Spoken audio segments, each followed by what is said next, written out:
Hi, it's Jo from Minerva. Today we're going to do a sew along of a bag for a change, and today we're going to make the Noodlehead Traverse bag, and it's a traditional handbag shape. The bag has a long strap which is adjustable, a pocket in the front and an inside pocket. It comes in two sizes, so you can choose. The larger size is a sort of satchel style, and the smaller size is a small handbag. You will need fabric for the main bag pieces and a contrasting or a complementary lining for the inside of cotton, but you can also make the bag with canvas or a cotton drill or some sort of thick cotton that will give you a really strong handbag when you finish. Handbags need lots of bits and pieces, so they're all listed in the product list below. The pieces for the strap and the clasp and the zips and all of those are listed for you. Because I'm sewing with a PVC leather, then I'm going to use a different needle in my sewing machine. So I'm going to use a leather needle, and a leather needle is different to a normal needle because it's very flat on the tip. So rather than punching a hole when it sews in your machine, it makes a slit, and so your thread goes through the slit and then the hole closes back up again, rather than leaving lots of holes in your leather. As with all bag making, it's important to do the procedure in the right order, otherwise all your bag pieces will not be enclosed and it won't have that professional finish. Today I'm using a PVC leather so that I get a leather effect handbag, but that brings a few different techniques with it. You will find that the pieces are all marked out as sized rectangles. I drew mine directly onto the fabric, but after I'd finished, I wish I'd cut templates for those out of paper, because then I had to measure them all again onto the lining. So it would have been quicker if I'd cut out rectangle paper pieces and used those on the both types of fabric. It would also have been useful then because I could use the pattern again. So if I make the bag again, then I've got to mark everything out on the fabric again. So just a little tip for you there. Cutting out for a bag needs some time to be set aside because it takes a while to get all the pieces, and helpfully in a Noodlehead pattern you get lots of little labels so that you can label up your rectangles so you don't get muddled up. First stage is to make the little strap holders that have a D-ring running through the middle, and you're going to make that with these little pieces that you've cut out, and I'll show you a few tips. Have a little practice go on your machine to check that you're getting a good stitch line on your PVC leather. Not just what it looks like, but how it's holding together so that you get a really strong bag. Of course, you can't iron PVC leather, so you're going to finger press along your folded edges. You can also use a little tool as well that helps you just get a folded edge, and you're going to fold it in half and then fold both ends into the center. I'm using clips because I can't pin this fabric, because then this fabric will get holes in, so little clips are very useful. I'm going to top stitch down each end.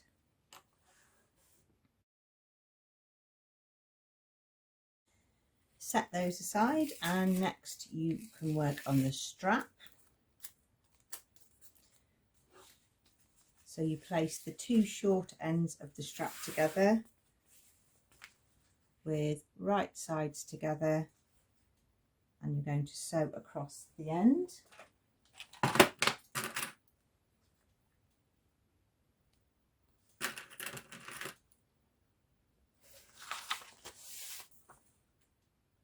The seam allowance is 1/2 inch throughout, and you need to keep that very even so that all your bag components fit together at the end. And you're going to back stitch at the beginning and the end of each piece, especially with this leatherette, because it's quite thick. It can sort of prise the stitching apart if you don't back tack.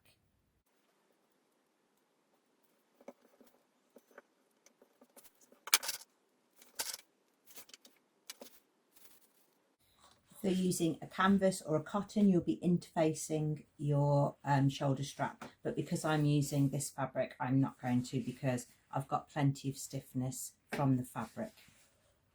Next, you're going to fold the strap in half lengthways and press the raw edges together with the wrong sides together, and then you're going to fold it in half again, the same as you did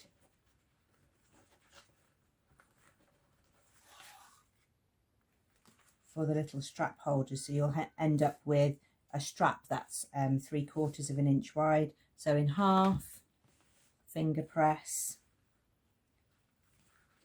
and then both sides in half again, and then fold it over.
Next, we're going to work on the back exterior pocket, which involves a zip. So you need the zipper bottom panel,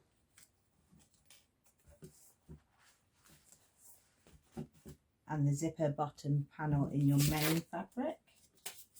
You're going to have this fabric, the exterior, right side up, and we're going to get the 8-inch zip and center it like this.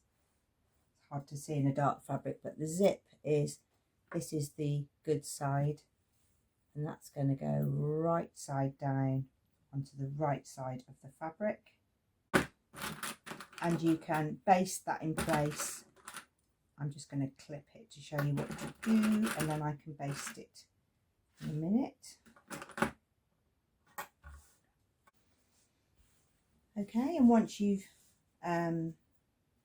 basted that on, then you can put the lining right side down over the top, so you make like a little zip sandwich. So your zip is in the middle and your lining goes on top.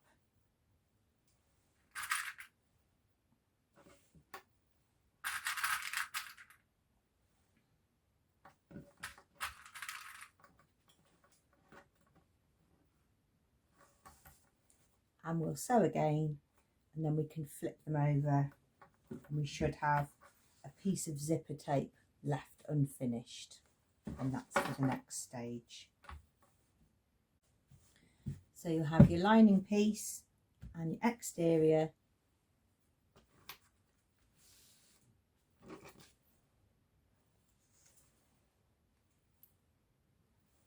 and now you're going to top stitch through all of those layers along the zip.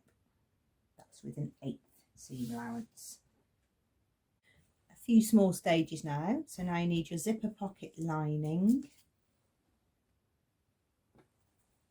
and the zipper piece that you've just made. So this is right side up.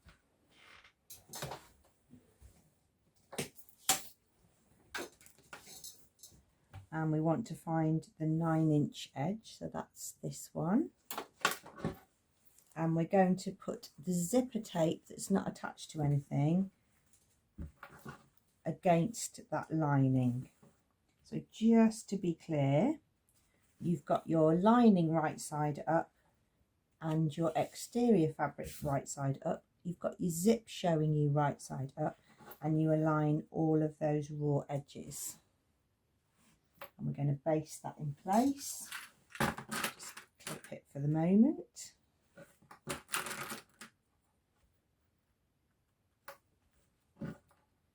going to baste that in place because now there's another stage. Next piece of this little pocket jigsaw is the zipper top panel. That's in exterior fabric. Now that's going to go over the top of that zip. So this is just basted, and now that's going on top to make a little sandwich. And in your sandwich is the lining, the zip in between, and then your panel.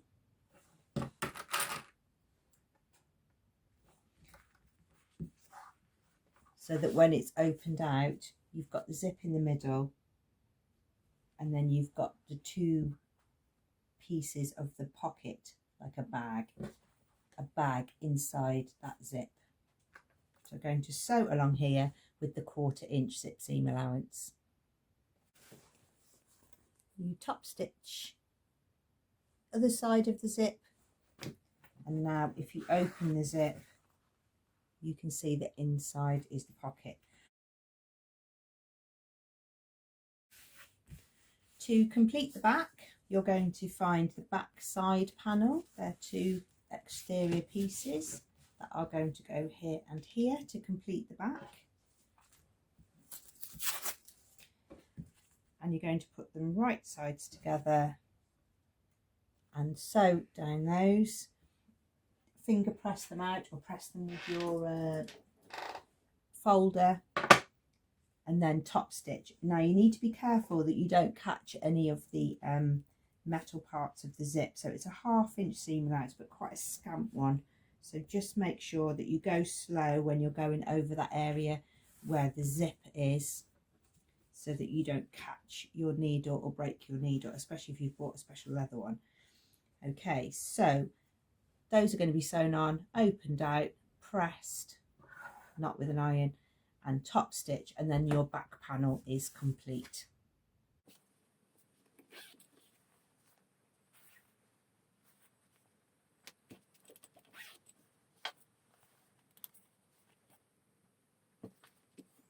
So that was the back exterior. So now it's time to make the front exterior. So you've got different panels to get together in the right order as well.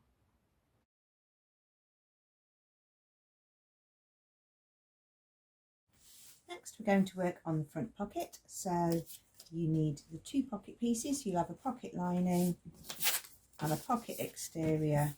So we're going to put the pieces right sides together and sew the 2 long ends.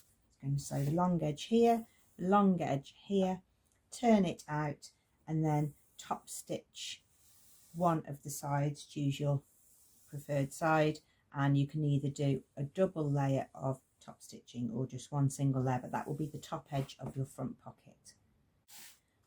Right, this is the pocket lined with the top stitching along the top edge, and now I'm going to place the pocket top edge 1.5 inches from the main piece.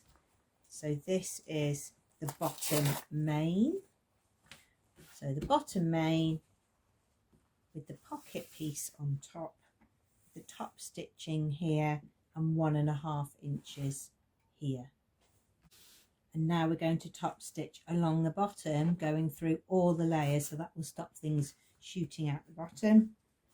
And then we're going to baste the edges, because we will close those off when we join the next bag piece.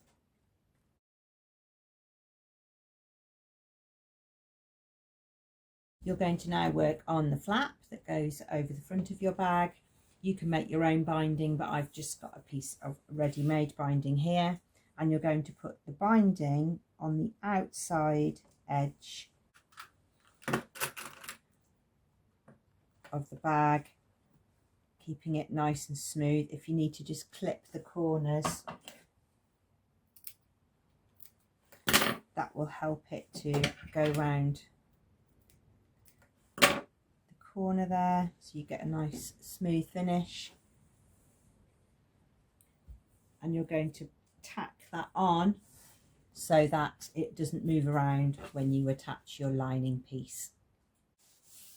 I've just machine based that on very loosely, but just so that it's not moving around while I'm trying to put the lining on. So I'm going to put the lining face down, right sides together, and I can pin now in the seam allowance because that's not going to be showing, so I can really get a little bit tighter with pins. And I'm going to pin all around so that I can, when I sew with a zipper foot, I can get really close. This is the best foot for getting really close to piping because it's very narrow and it's very slim to the shank, so there's not a little bit of metal sticking out the back which you sometimes get on a zipper foot. This is perfect because that little gap there is where the needle is, so you can really get as close to your work as you can. I've done my first go round. I say first because I know I'll probably have to go again. If we look inside, you can see that I can still see too much of the stitching on the piping, so now I can go round again, but I'm getting it nice and stable because I've got that row holding everything in place. Once you think you're happy with how close you've got, you can then trim off some of the excess, especially on the corners, and especially if you've used this leatherette, because it's quite bulky to push back out. Let's have a look how close we've got this time. That's better.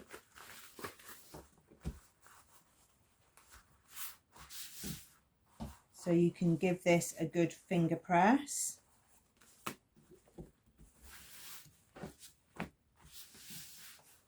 And then top stitch just inside the piping so that it all lies down nice and flat, and that you make sure that you've got the reverse flat as well.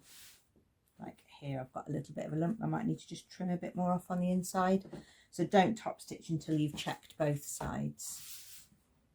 I don't normally go off pattern, but I am today because the magnet clasp that you're going to use won't be seen from the front.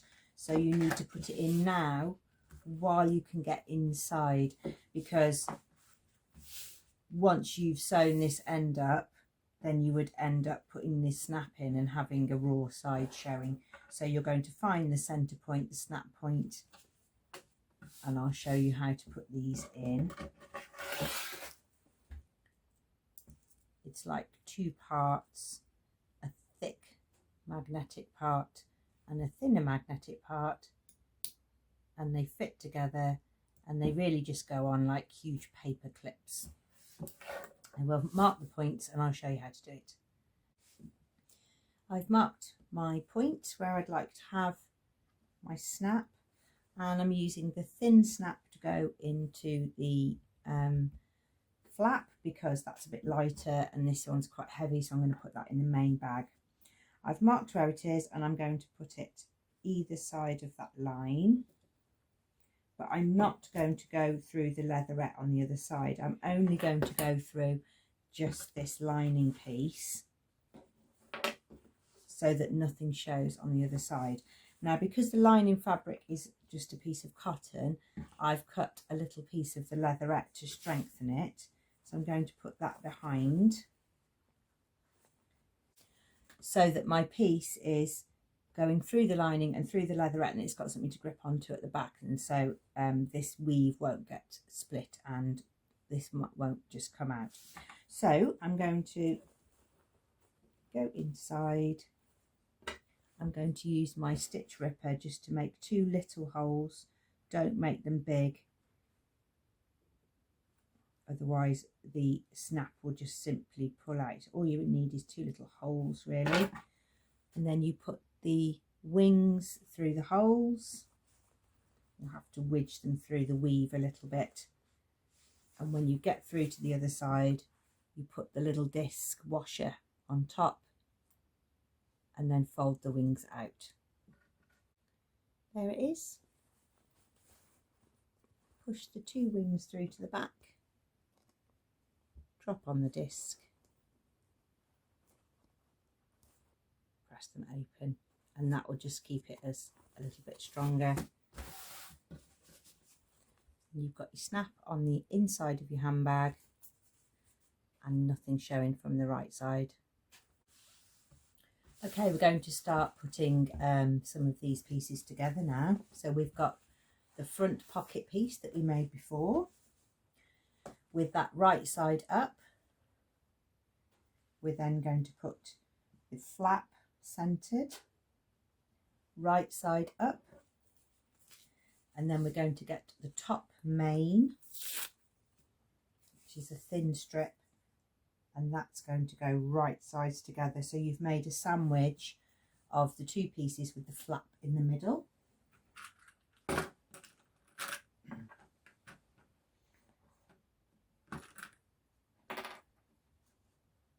And now we can start to assemble all of the pieces that we've made, the pockets, the flaps, and the main bag pieces. Again, just stepping out here to put the snap in. So you want to make sure that you can put the snap on now, which will be in the centre of the front pocket seam, and repeat as you did before, putting a little piece of the leatherette or some interfacing at the back. Obviously interfacing you'd need to iron on, so that's why I'm avoiding that, and I'm putting a little piece of leather behind so that those match up.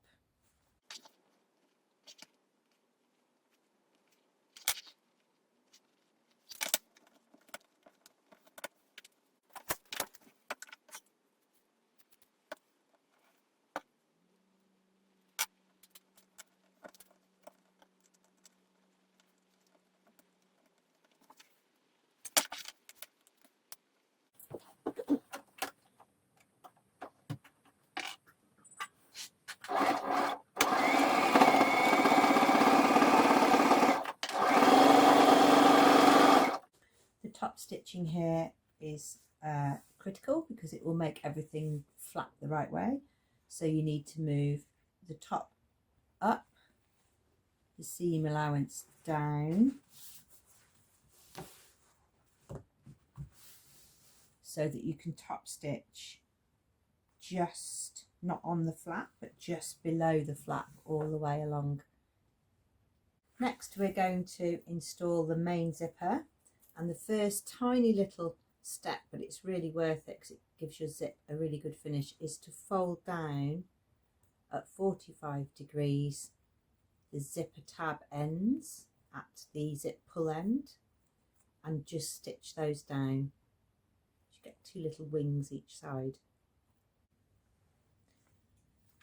We need to make a zipper tab end to go on the end of your zip. I've made mine.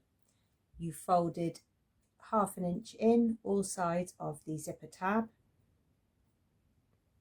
then you fold it in half and slip that over the end of the zip and sew a square all the way around close to the edge, and that finishes off the end of the zip. The other end has got the folded 45-degree angle tabs on. Okay, with your front facing up and your zip facing down, you'll have your zipper pull at the left hand end and your tab at the right hand end. You're going to leave 1.5, 1.5 inches on the zipper pull end. Line the zip tape up with the raw edge of the fabric and pin in place. You'll have the tab end of your zipper will extend past the end of your bag, and that's correct. On this extended end, you're not going to sew right to the end, you're going to leave 1.5. So your stitching will stop here. You'll have 1.5 inches and then your zipper extending past the end of the bag.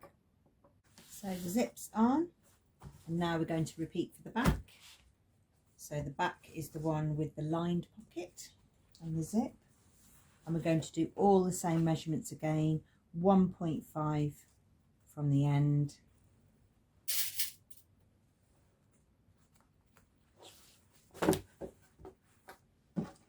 and leaving that 1.5 at the other end, the tab end.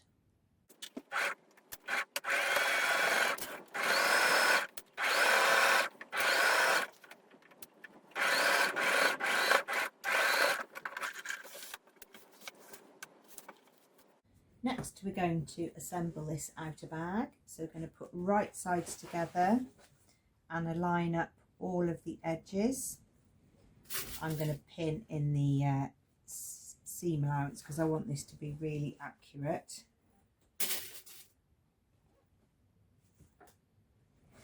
And we're going to keep the zipper out of the way, and actually if you reach in and open it,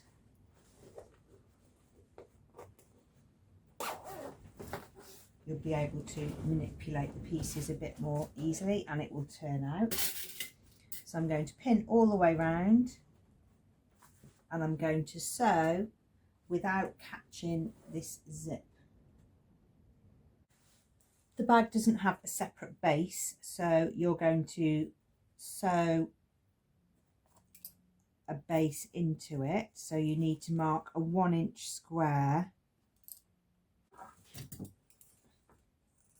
We can make a base in the bag by sewing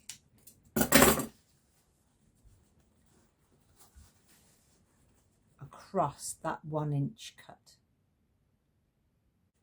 So you reach into the bag, bring the two seams together, you can press those open with your fingers, put those together, and then sew across the end. Hey, look, we've got a bag. So that little procedure you just did there has given you a base for the bag. Right, it's time to position the little tabs at the sides for the straps. Going to baste the ring holders on the side. I've got D rings, but this pattern states rectangular one, so I'll put either in the product list below. I must say I'm super impressed with the leather needle. It's gone through all of those layers of leather when I've come to baste that on. So that's the bag, 4 layers in each strap, so that's 9 layers there, and it's just shot straight through, so that's really impressive. Right, so the bag holders are attached, and now we can talk about putting the lining together, which is pretty easy compared to all the other skills that you've been doing so far.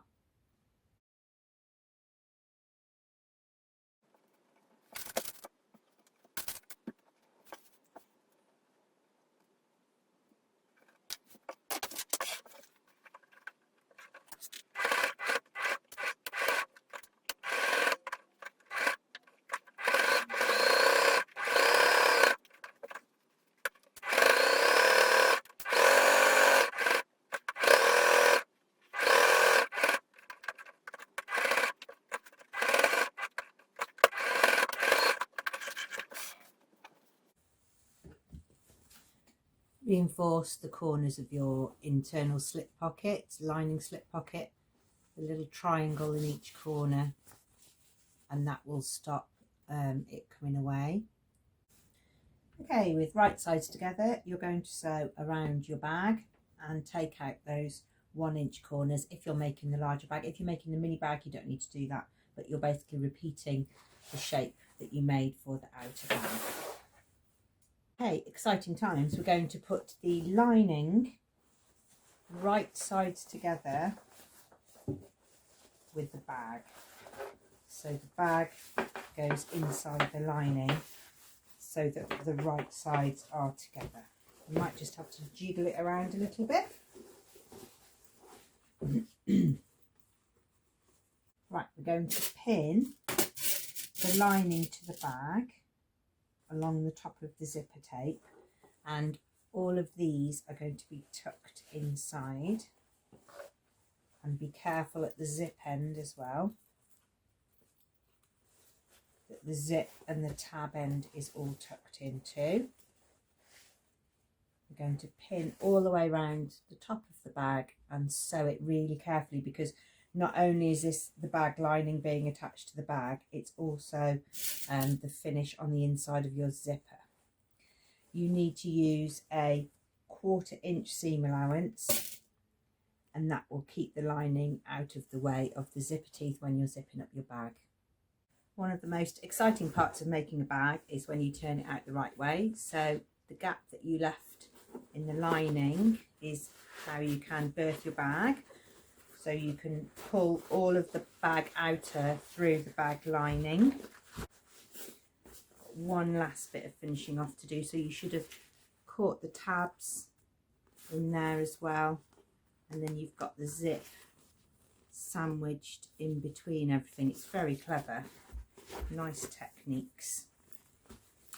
The last bit of top stitching, and you're going to have to go really carefully and really slowly now because you've got a lot of stuff to get under the machine, is you're going to top stitch along the main zip through all the layers, and that will keep the lining out of the way of the zip, because you don't want your lining coming up and catching in your zip. So you've got to go through all of those layers. It's not too bad because it's nice and flat. It will be a bit chunky on this end, so make sure that you go nice and slowly. If you're getting any skip stitches, you can try and use a hump jumper to keep your machine foot flat. If your foot starts to dip down at the back or tip forward at the front, it'll skip stitches. So you want to try and keep your foot as flat as possible. I wasn't quite sure what to do at the zip tab end, so I sewed the lining in all the way around, and I just left that open, turned it out, and I could see where the fabric wanted to lie and where the zip needed to be. So you need to keep the zip open and keep it pulled out of the way, and then just sew across there as normal. It was just something I wasn't sure of from the pattern. It just said sew all the way around, but I wasn't really sure where to put that zip tab, but it just needs to be open and pointing down towards the base of the bag. This top stitching here will hold all that lining down and out of the way of the zip. So you should get a nice finish on the edge of your zip. And when you shut your zip, the lining is all out of the way.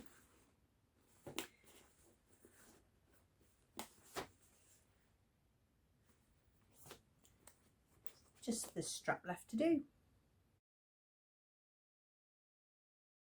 Okay, I'm going to put the strap slider on. Mine's a little bit big. I'll make sure that I tag the right one below for you guys, but I'm going to put it on anyway.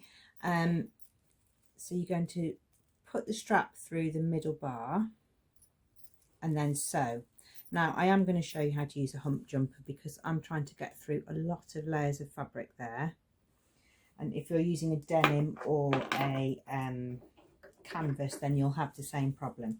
So a hump jumper is used to change your foot plate. So you can see that my foot is going downhill. So I'm not getting, my foot isn't applying pressure to the fabric and pushing it down onto the feed dogs. It's just sort of flapping around, and that's how you get missed stitches. So what we want to do is to try and level up that foot and stop it slipping down. So the hump jumper is a little plastic tool, I suppose you'd call it, and you can put it behind the foot. This one's got 2 different thicknesses, so this end is thicker than this end, so it depends how much you want to raise your foot by. So when I put that behind my foot, I flattened my foot out. I'm going to put my work right up underneath, and so now instead of my foot going down, it's more level, so I'm getting more pressure now on the fabric against the feed dogs. And then you can use it in the same way in the front of the foot. So if as you start coming off, then your foot starts tipping the other way, then you can put it under the front. So you can only do a few stitches at a time, but when you're doing a small area like a belt strap or putting loops on jeans, it can be really frustrating because you think, I'm nearly there, I've only got these tiny bits of stitching left to do, and they really are quite troublesome. So put this behind and just keep moving it along.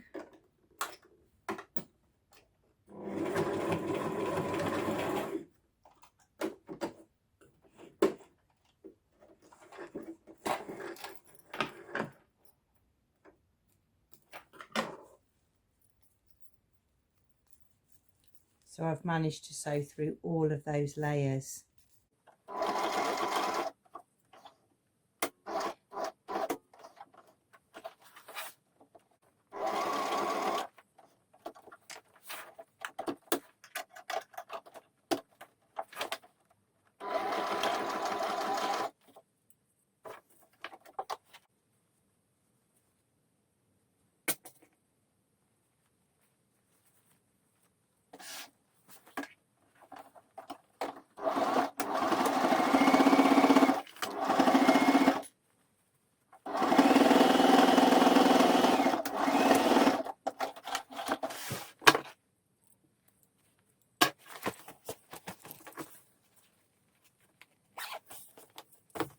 Okay, here's the bag. You've got an adjustable strap on. My slider's not quite the right size, but I'll make sure the right one is in the kit list for you guys. So we can change the length of the strap. It's got front pockets. Those are lined with the lining fabric. I've used an accent piping, but you could use the lining fabric and make your own piping. The only thing I changed from the pattern was just the clasp, because the clasp that I've used is a concealed one. If you've got a decorative one, you can put that on. The back has beautiful lining. That pocket construction is really clever. It's really neat. And just to give you an idea of size, this is the larger one. So it can take a whole textbook like that. And it's got a slip pocket on the inside as well. That's how big it is against somebody. So you can wear it as a satchel type, or you can shorten the handle and wear it as a shoulder bag. Well, that's the Noodlehead Traverse bag. You can see there are a few different techniques for you to follow and to help you along in your sewing project. If you join the Minerva Club, you can get offers and discounts to your mailbox throughout the year. Thanks very much for watching. See you again soon.